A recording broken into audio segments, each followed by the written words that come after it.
Thanks so much for joining us here on WTOL 11 News at 6. I'm Melissa Andrews. The primary election has arrived. Voters across the state are now voting on a number of issues and races, both local and statewide. My co-anchor Jeff Smith starts our team coverage live from a polling location in West Toledo. Jeff, the last time we talked, you were preparing for an influx of after-work voters. Have you seen that happen? Well, I think now we're kind of in one of those lulls, Melissa. I was just talking with one of our poll workers off camera, and she said, I think people are starting to make dinner and maybe are eating dinner and maybe they'll be back after this. Here's another interesting fact, especially here at Grace Lutheran in West Toledo. We're off Monroe Street, right across from Bolero Lanes. There's a bake sale. Pam and Karen have been sitting at this table out in the lobby, and the poll worker told me usually by noon, all the baked goods are sold. They got a lot more left. So that's another telltale as far as how the voting has gone today. So let's break down exactly what we're talking about here. There's an hour and a half left as far as voting is concerned here in Ohio. There are a number of local races, including statewide races. We're talking Senate, we're talking also House of Representatives, and of course the presidential primary, but those votes may be moot at this point because of all of the delegates that have already been handed out. Let's talk about voter turnout. We talked about the bake sale, but officially from the Lucas County Board of Elections, 15% at this hour. According to the Lucas County Board of Elections, there are 303 precincts in the county. More than 46,000 people have already voted at this point. That could be 17%. Voters can expect to see fairly new equipment at the polls today, too. If you're planning on heading out in the next hour and a half, election officials say these DS200 ballot tabulators help to build trust in the elections. And they said election officials said these replace the tabulation portion of the express vote machines, also known as the stand-up voting machines. Those were used to mark their ballot or stand and tabulate your ballot. Now those devices, they're marking everything. Listen. It is basically an electronic pencil for them people to be able to put their ballot card in, make their choices, and print it out, and then the voter themselves can place their to be voted ballot in a scanner, and that's where the tabulation occurs. Election officials tell us they're happy with the accuracy of these machines. These machines also make the day a little easier on the poll workers, since all they really need to do is address any user error, not necessarily technical problems. At the last presidential primary in 2020, voter turnout ended at around 17%. So we'll see how that finishes out here today.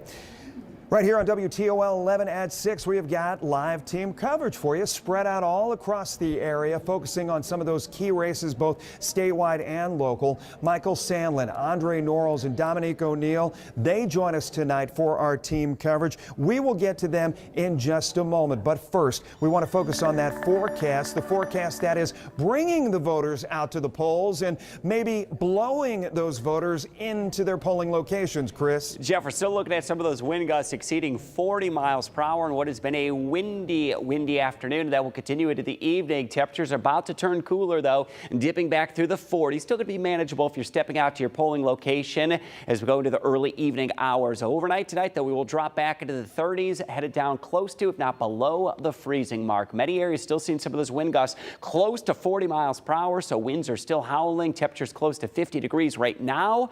And over the next several days, we do turn cooler, so that spring feel, it's going to be on hold for some time. More on your 10-day forecast coming up in just a bit. Jeff, back over to you. All right, Chris, thanks. We are bouncing back and forth, Lucas and Wood County. We're going to check in right now, our team coverage with Andre Norrells. He is keeping an eye on things when it comes to Perrysburg voters. They are faced with a school levy out there. Andre, bring us up to speed on what we've got.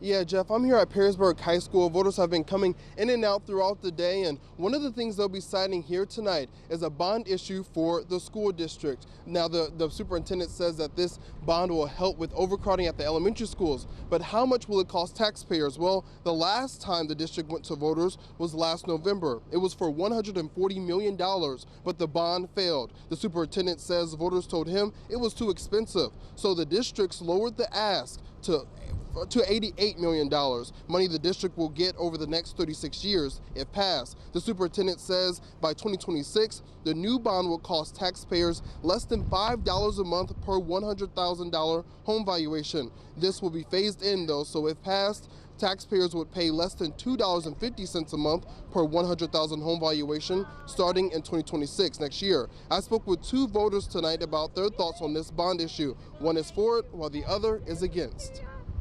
And this community is bursting at the seams with new development, and this levy is needed to provide classrooms and support for all of these kids, because it's not like our community's going to stop growing. We're not sure that the plan is the best plan.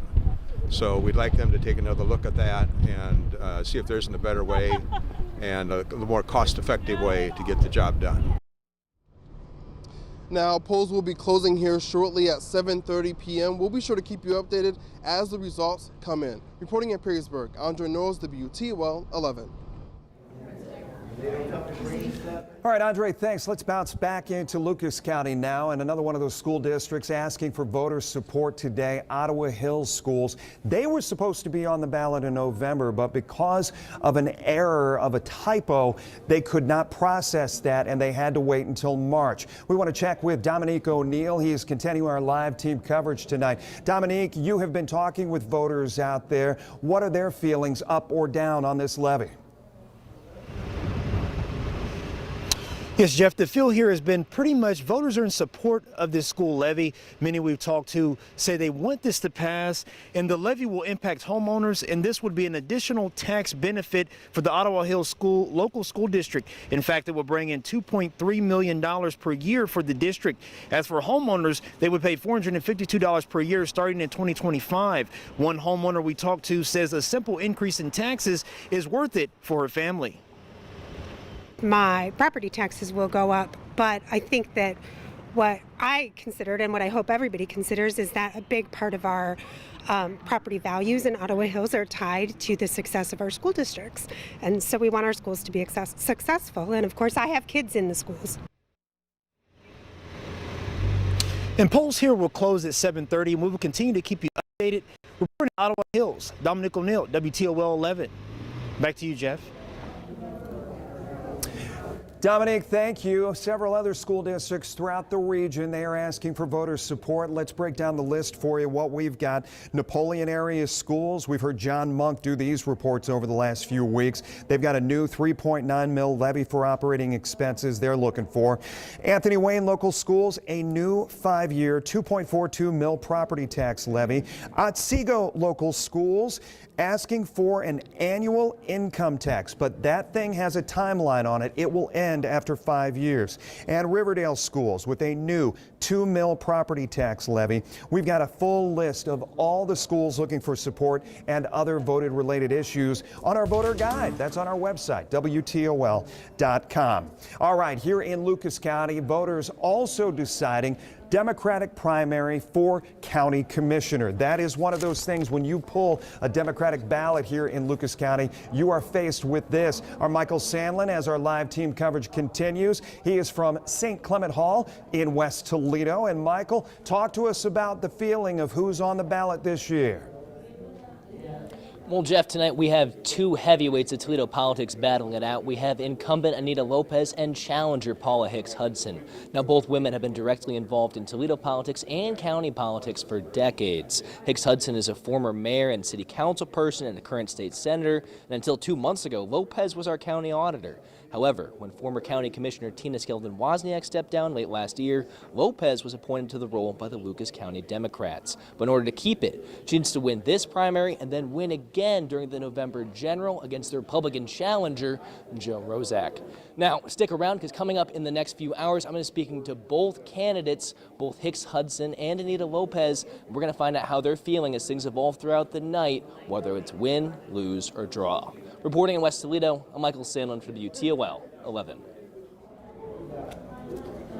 Michael, thank you, and thank you so much for our team coverage here tonight, bringing you up to speed. The polls close at 7:30 for now. Reporting live in West Toledo, here at Grace Lutheran Church, I'm Jeff Smith. Melissa, back to you. All right, thanks so much. Holding